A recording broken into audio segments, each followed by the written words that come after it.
அஸ்ட்ரோசைன் channel வாயிலாக உலகெங்கும் வாழ்ந்து கொண்டிருக்கின்ற சகோதர சகோதரிகளுக்கு அன்பார்ந்த வணக்கங்கள் மற்றும் வாழ்த்துக்கள்.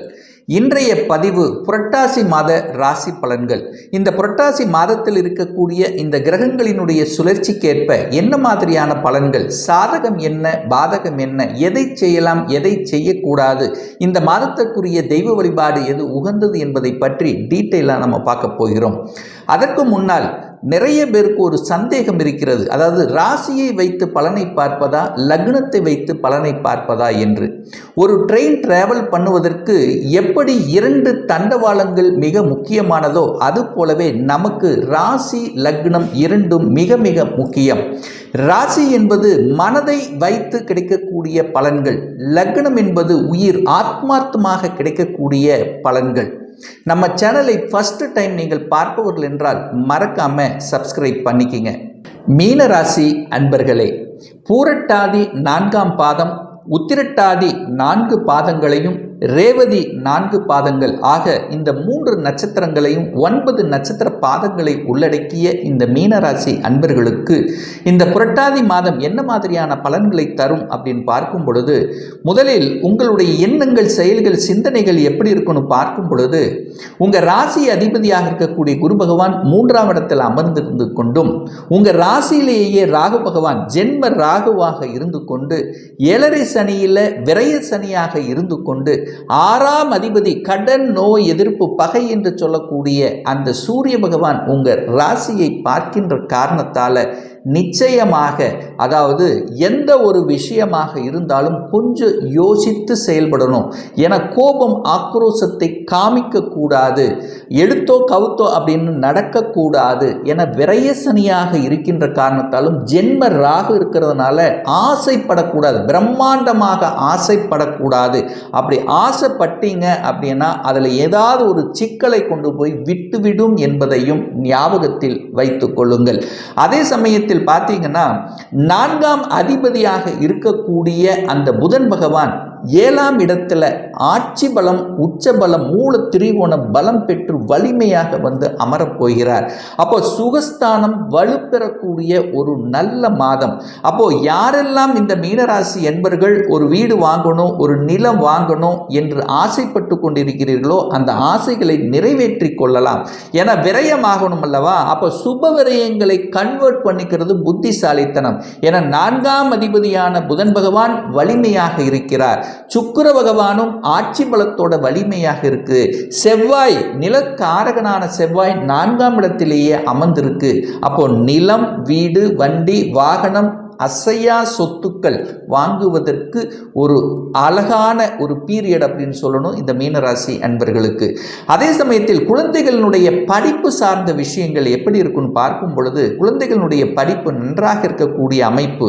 ஏன்னா ஒரு மாதிரியான தன்மையை கொடுத்து கொண்டிருந்தாலும், அதாவது படிப்பில் ஒரு மந்தத்தன்மை, ஒரு டல்னஸ் கொடுத்து கொண்டிருந்தாலும் இந்த மாதம் நல்ல படிக்கக்கூடிய தன்மை, உங்களுடைய டீச்சர்களால் பாராட்டக்கூடிய தன்மை, தான் என்ன படிக்கணும்னு ஆசைப்படுகிறீர்களோ அந்த ஆசையை நிறைவேற்றி கொள்ளக்கூடிய, அதாவது இந்த கோர்ஸ் தான் எடுத்து படிக்கணும் அப்படின்னு ஒரு மனதில் எண்ணத்தில் இருந்ததல்லவா, அந்த எண்ணங்களை நிறைவேற்றி கொண்டு அதற்கு தகுந்த மாதிரி செயல் திட்டம் தீட்டி ஒரு டார்கெட்டை வச்சு படித்து அடுத்த பரிணாமத்துக்கு செல்லக்கூடிய வாய்ப்புகள், சந்தர்ப்பங்கள் இருக்கிறது.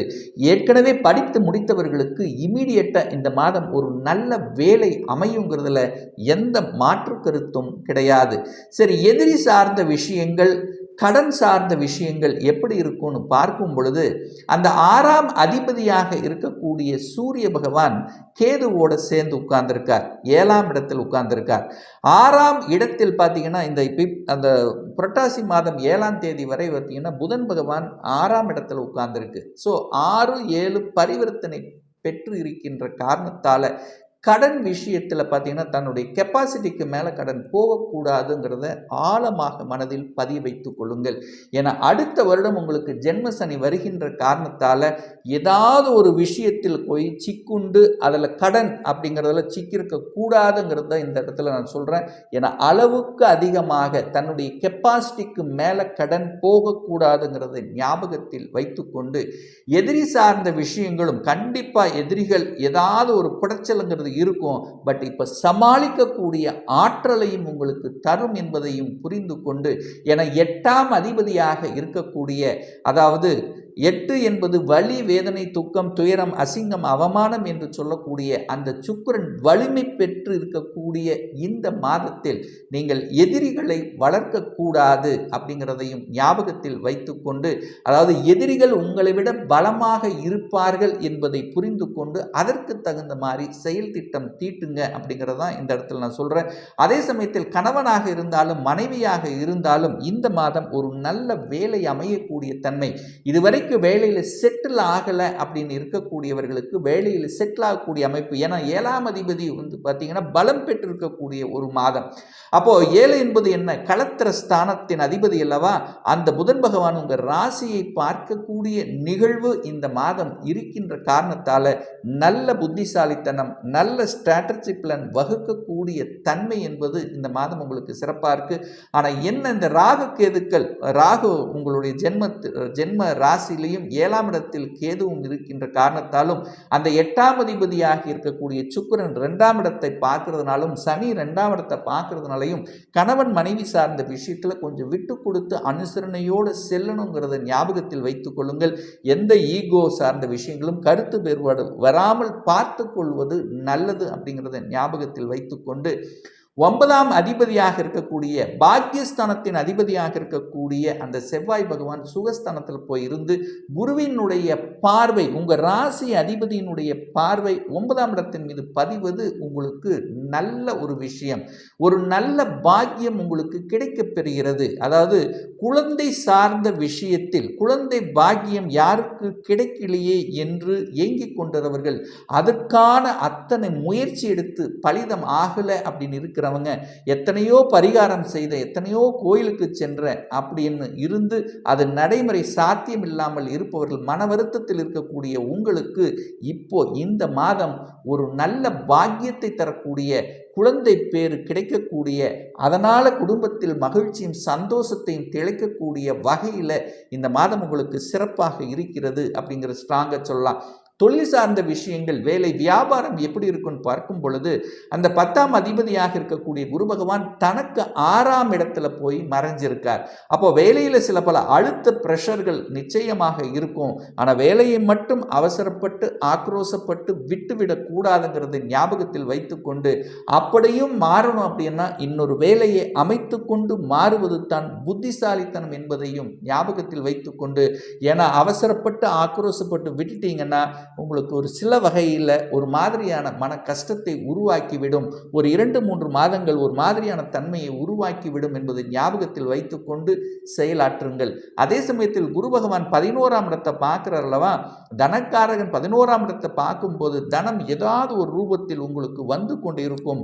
ஆனால் அதற்கு தகுந்த மாதிரி செலவுகளும் வரும், வருமானம் வரும், செலவுகளும் ஆகும். அந்த செலவுகளை சுப செலவுகளாக கன்வெர்ட் பண்ணிக்கிறது புத்திசாலித்தனம். எப்படி கன்வெர்ட் பண்ணிக்கலாம்? ஒரு வீடு, வண்டி, வாகனம் வாங்கிக்கலாம், ஒரு அசையா சொத்துக்கள் வாங்கலாம், அல்லது குழந்தைகளுடைய படிப்புக்காக செலவு செய்யக்கூடிய தன்மைகள், அல்லது ஒரு சிலருக்கு வந்து பார்த்தீங்கன்னா என்ன சூரியன் வந்து 6ஆம் அதிபதியாக இருக்கார் அல்லவா? அப்போ சில சமயங்களில் தாய் தந்தையினுடைய உடல்நலம் சார்ந்த விஷயத்துக்கும் சில செலவு செய்ய வேண்டிய தன்மையும் உருவாக்கிறோம். ஸோ இந்த விஷயத்தில் நீங்கள், அதாவது செலவு அப்படின்னா சுப செலவுகளை கன்வெர்ட் பண்ணிக்கிறது புத்திசாலித்தனம். ஒரு சிலர் பார்த்தீங்கன்னா வெளிநாட்டு யோகம் என்பது இருக்கிறது. அதாவது தன்னுடைய வேலைக்காக, தொழிலுக்காக வெளிநாட்டுக்கு சென்று வரக்கூடிய பாக்கியம் இந்த காலகட்டம் உங்களுக்கு சிறப்பாக இருக்குது. ஏற்றுமதி இறக்குமதி சார்ந்த துறையில் நல்ல அனுகூல மேன்மையை தரும், அல்லது கடல் கடந்து செல்லக்கூடிய தன்மை. ஐடி துறையில் இருக்கக்கூடிய மீனராசி என்பவர்கள் வெளிநாட்டு செல்லக்கூடிய வாய்ப்புகள் சந்தர்ப்பங்களை இருக்கும். அல்லது வெளிநாட்டில் தான் நான் வேலை பார்க்கணும், அதற்கான முயற்சி எடுத்துட்டு இருக்கிறேன், கடந்த 1 வருடங்களாக முயற்சி எடுத்துட்டு இருக்கிறவங்க நிச்சயமாக இந்த மாதம் நல்ல ரிசல்ட் கிடைக்கக்கூடிய வாய்ப்புகள் சந்தர்ப்பங்கள் சிறப்பாக இருக்கிறது அப்படிங்கிறத ஸ்ட்ராங்காக சொல்லலாம். அதே சமயத்தில் ஒரு சிலருக்கு பதவி பதவிகள் கிடைக்கக்கூடிய, அதிகாரம் கிடைக்கக்கூடிய தன்மை இருக்கிறது. ஏன்னா இந்த கேந்திர ஸ்தானங்கள் என்று சொல்லக்கூடிய 1, 4, 7, 10ஆம் அதிபதிகள் ஒருவருக்கொருவர் பார்த்து கொள்ளக்கூடிய நிகழ்வு இந்த மாதம் இருக்கின்ற காரணத்தால், அதாவது 4 பில்லர்கள் வலுவாக இருக்கிறதுனால அவ்வளவு சீக்கிரம் உங்களை அசைக்க முடியாது என்பதையும் ஞாபகத்தில் வைத்துக்கொண்டு நல்ல புத்திசாலித்தனம், நல்ல ஸ்ட்ராட்டஜிக் பிளான் வகுக்கக்கூடிய, எந்த இடத்தில் எதை பேசணுமோ அதை கச்சிதமாக பேசக்கூடிய அந்த புத்திசாலித்தனம் உங்களுக்கு உணர்த்தும். என உள்ளுணர்வு சக்தி என்பது இந்த மாதம் உங்களுக்கு சிறப்பாக இருக்க போகிறது. என புதனும் கேதுவும் அங்கே இணைந்தாலே அங்கே என்ன ஆகும்? உள்ளுணர்வு சக்தி உங்கள் உள் மனதிலிருந்து கிடைக்கக்கூடிய பதில்கள் வைத்து செய்யும்போது உங்களுக்கு நிச்சயமாக வெற்றி கிடைக்கும் அப்படிங்கிறத அமைப்பு. ஒரு சிலர் பார்த்தீங்கன்னா அரசாங்க வேலைக்காக எழுதி கொண்டிருந்தவர்களுக்கு நல்ல விதத்தில் கிடைக்கக்கூடிய அமைப்பு, அதாவது சொல்லிக் கொடுத்தல், போதனைகள் செய்வது, சட்டத்துறை, நிதித்துறை, வங்கித்துறை, இந்த மாதிரியான அப்ளை பண்ணிருந்தவர்களுக்கு நல்ல விஷயங்கள் காத்து இருக்கிறது அப்படின்னு சொல்லலாம். ஒரு நல்ல தெய்வ வழிபாடு இந்த மீனராசி அன்பர்களுக்கு அப்படின்னு எடுத்துக்கொண்டால், இந்த புரட்டாசி மாதம் 11ஆம் தேதி, அதாவது 27/9/2024 அன்று வெள்ளிக்கிழமை என்று சுக்கிர பகவானுடைய ஜெயந்தி, சுக்கிர பகவானுடைய பிறந்த நாள் வருகிறது. அப்போ இந்த மீனராசி என்பர்களுக்கு யாருக்கெல்லாம் மனம் சார்ந்த விஷயத்தில் பிரச்சனையாக இருக்கிறது, டிராவல் சார்ந்த விஷயத்தில் பிரச்சனையாக இருக்கிறது, யாருக்கெல்லாம் ஒரு நல்ல ஒப்பந்தம் கிடைக்காமல் இருக்கிறது, யாருக்கெல்லாம் ஒரு வலி, வேதனை, துக்கம், துயரம், ஒரு வம்பு வழக்கு, இந்த மாதிரியான பிரச்சனைகள் சிக்கி கொண்டிருக்கிறீர்கள், யாருக்கெல்லாம் களத்திர ரீதியாக பிரச்சனை, யாருக்கெல்லாம் திருமணம் சார்ந்த விஷயத்தில் பிரச்சனையாக இருக்கிறதோ அவர்கள் எல்லாம் அன்றைய தினம் நவ கிரகங்கள் இருக்கக்கூடிய சுக்கிர பகவானை சென்று வழிபடுவது அனைத்து விதத்திலும் உங்களுக்கு நல்ல தீர்வை ஏற்படுத்தி கொடுக்குங்கிறதுல எந்தவித மாற்று கருத்தும் கிடையாது. இப்போ நான் சொன்னது இந்த மாதத்துக்குரிய, அதாவது புரட்டாசி மாதத்துக்குரிய ஒரு பொதுவான பலன்கள். இந்த ராசி நட்சத்திரத்தில் பார்த்தீங்கன்னா பல லட்சக்கணக்கான பேர் இருப்பீங்க. எல்லாருக்கும் ஒரே மாதிரியான பலன்கள் அப்படின்னா நிச்சயமாக இல்லை. ஏன்னா ஒவ்வொருத்தரும் டிஃப்ரெண்ட். ஒவ்வொருத்தருடைய ஜாதக அமைப்புகளும் கிரக அமைப்புகளும் தசாபுத்தி அமைப்புகளும் மாறுபடும். அதற்கு தகுந்த மாதிரி பலன்களும் மாறுபடும். இந்த கோச்சார மாத பலன்களை தொடர்ந்து கண்டினியூஸாக ஒரு 3 மாதம் பாருங்க. ஒரு நல்ல பலன் நடக்கல அப்படின்னா உங்க ஜாதகத்தில் தசாநாதன் அல்லது புத்திநாதன் 6, 8, 12 தொடர்புல நிச்சயமாக இருக்கும். ஒரு துல்லிய பலன் வேணும் அப்படின்னா உங்க ஜாதகத்தில் கிரகங்கள் எப்படி இருக்கிறது, என்ன மாதிரியான ஆதிபத்தியம், எத்தனை டிகிரியில் இருக்கு, கோச்சார கிரகங்கள் எப்படி இருக்கு, இப்ப நடப்புல தசாநாதன், புத்திநாதன், சூட்சமநாதன் எப்படி செயல்படுகிறார் என்பதை பொறுத்து நீங்கள் கேட்கக்கூடிய எந்த கேள்வியாக இருந்தாலும், அதாவது இந்த வருடத்தில் சொந்த தொழில் செய்வதற்கான விதி கொடுப்பினை நம்முடைய ஜாதகத்தில் இருக்கிறதா, அப்படி இருக்கக்கூடிய பட்சத்தில் எப்போ நம்ம சொந்த தொழிலை செய்யலாம், எந்த கோர்ஸ் எடுத்து படித்தால் நமக்கு ஃபியூச்சர் நன்றாக இருக்கும், எப்போ எனக்கு ப்ரமோஷன் கிடைக்கும், எப்போ இடமாற்றம் கிடைக்கும், திருமணம் தள்ளி கொண்டே போகிறது, எப்போதான் திருமணம் நடக்கும், குழந்தை பாக்கியம் எப்போ கிடைக்கும், இது போன்ற கேள்விகளுக்கு துல்லியமான பதிலை நம்மால் கூற முடியும். ஒரு பர்சனல் கன்சல்டேஷன் எடுத்துக்கணும், ஒரு சுயஜாதகம் பார்க்கணும் என்று விருப்பமுடைய அன்பர்கள் டிஸ்பிளே தெரியக்கூடிய நம்பருக்கு வாட்ஸ்அப் மூலியமாகவோ ஃபோன் கால் மூலியமாகவோ தொடர்பு கொண்டு அப்பாயின்மெண்ட் பெற்றுக்கொண்டு கன்சல்டேஷன் எடுத்துக்கலாம். இந்த பதிவு நிச்சயமாக ஏதாவது ஒரு ரூபத்தில் உங்களுக்கு யூஸ்ஃபுல்லாக இருக்குங்கிறதுல எந்தவித மாற்று கருத்தும் கிடையாது. நம்ம சேனலை ஃபர்ஸ்ட் டைம் நீங்கள் பார்ப்பவர்கள் என்றால் மறக்காம சப்ஸ்கிரைப் பண்ணிக்கிங்க. பக்கத்தில் இருக்கின்ற பெல் பட்டன் மற்றும் ஆல் நோட்டிஃபிகேஷனை கிளிக் பண்ணும்போது நான் போடக்கூடிய அடுத்தடுத்த பதிவுகள் உங்களுடைய நோட்டிஃபிகேஷனில் வந்து சேரும். இந்த ராசி நட்சத்திர நேயர்கள் அனைவரும் வாழ்க வளர்க வளம் பெறுக என்று எனது வாழ்த்தினை தெரிவித்துக் கொண்டு விடைபெறுகிறேன். நன்றி, வணக்கம், வாழ்த்துக்கள்.